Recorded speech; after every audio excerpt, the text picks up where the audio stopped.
de una parte que a mí me parece clave, y son los bloqueos de aprendizaje. Es decir, ¿qué es un bloqueo de aprendizaje? Para entender qué es un bloqueo de aprendizaje, vamos a hablar en primer lugar otra vez de nuestro cerebro. Mirad, nuestro cerebro, y esta es una idea importantísima que creo que si nos la dicen lo entendemos, pero que a veces no somos conscientes. Nuestro cerebro está interconectado y por tanto pensamos, sentimos y actuamos de manera interconectada. La emoción no está aquí, la razón allí y la acción acá. No, estamos totalmente interconectados. Y pensamos, sentimos y actuamos como un todo. Veamos muy rápido cómo funciona el proceso que posibilita el aprendizaje. En primer lugar, cuando queremos aprender algo, independientemente del qué, lo que sea, esta información tiene que entrar dentro del sistema neurológico, ¿cierto? Y por tanto, lo primero que tenemos que captar, el primer filtro que tenemos que pasar para aprender es nuestra atención. ¿Y por qué es un filtro la atención? Se llama el filtro reticular. Y esto lo veréis clarísimo. A nuestro alrededor hay unos 2 billones de bits sensoriales por segundo. Y nuestro cerebro no es capaz de procesar toda esta información. Por esto, tiene el filtro RAS, el filtro reticular, que lo que hace es decidir qué información deja fuera y qué información deja entrar. Y somos capaces de filtrar aprox unos 2000 bits sensoriales. Por tanto, imaginar la cantidad de información que dejamos fuera, que no entra.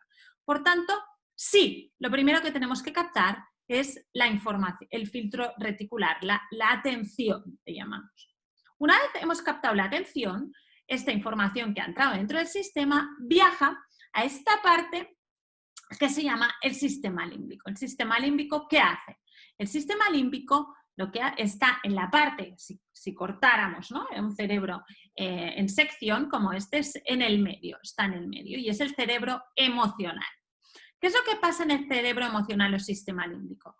Esta información sensorial que ha entrado en el sistema se genera una interpretación emocional de esta información.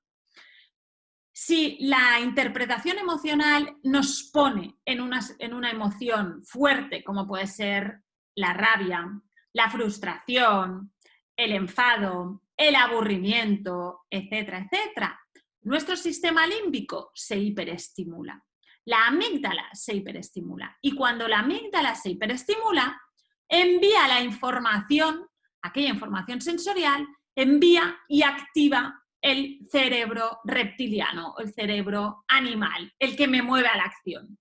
Pero es el que me imposibilita aprender. ¿Por qué? Este es el que controla nuestros estados de alerta. Cuando tengo miedo, voy andando por la calle, está todo oscuro, voy sola y de repente oigo a lo lejos unos ruidos que me parecen sospechosos. ¿Qué ha pasado?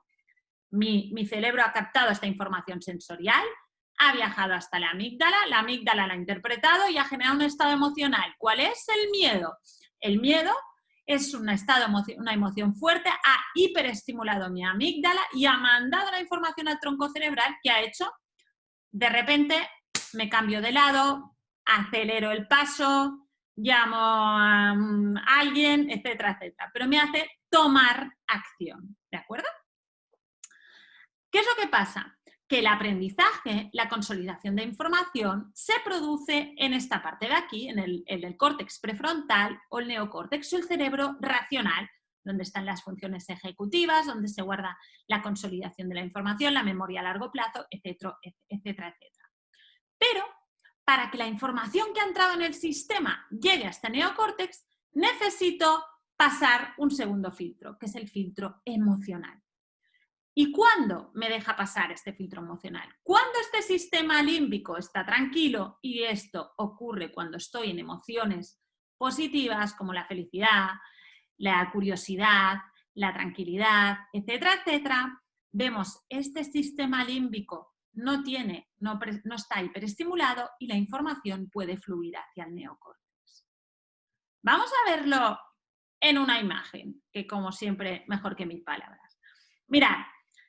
Las 4 imágenes de abajo veis distintos estados emocionales y dónde está la actividad neurológica. En la primera, en la de abajo, en el primer cuadradito de la parte superior izquierda es la tristeza. ¿Veis? En la tristeza hay una hiperestimulación en la amígdala, en esta parte central y en esta parte de abajo, que es el tronco cerebral. Por tanto, se activa la amígdala y el tronco cerebral. Pero en la parte del neocórtex no vemos actividad. Ahora vamos a compararla con la de al lado, que es la felicidad, happiness. Vemos actividad en rojo, pintado en rojo, en el córtex prefrontal, en este cerebro racional, y no vemos actividad roja, no está pintado en rojo la parte del cerebro emocional ni del neocórtex, ¿de acuerdo? Por tanto, hay una correlación inversa entre hiperestimulación y actividad en el neocórtex, hiperestimulación de la amígdala y actividad en el neocórtex. Ocurriría lo mismo en estadios como la rabia o como el miedo, que vemos activación en el tronco cerebral y activación en la amígdala. Veámoslo arriba en las imágenes A y B. En la imagen A veis actividad en el córtex prefrontal y poca actividad en la amígdala. Sin embargo, cuando vemos mucha actividad en la amígdala, no vemos tanta actividad en el córtex prefrontal. Por tanto, el aprendizaje, sea de lo que sea, tiene que un componente emocional. Y ahora vamos a hablar de qué es un bloqueo de aprendizaje. Un bloqueo de aprendizaje es cuando en una situación de aprendizaje hay de manera sostenida una hiperestimulación de la amígdala y se impide el paso de información hacia el neocórtex, con lo cual, de alguna manera, hay una imposibilidad de que se pueda acceder a un posible aprendizaje, porque decimos siempre que el sistema límbico es un interruptor de encendido o de apagado del aprendizaje y, por tanto, un bloqueo de aprendizaje es el interruptor está en apagado. Ahora pensemos en los niños que tienen dislexia o que tienen una dificultad de aprendizaje y que se están confrontando de manera constante con una situación que están en ese momento imposibilitados para responder. ¿Qué es lo que genera emocionalmente esta situación? Emocionalmente esta situación va a generar frustración, va a generar rabia, va a generar enfado, etc. Con lo cual voy a tener esta amígdala hiperestimulada. Y por tanto, independientemente de su propia dificultad, evidentemente de base neurológica, añadimos una segunda dificultad, que es que estamos generando, en la mayoría de los casos, o en muchos de ellos, un bloqueo de aprendizaje de base emocional, pero real, digamos.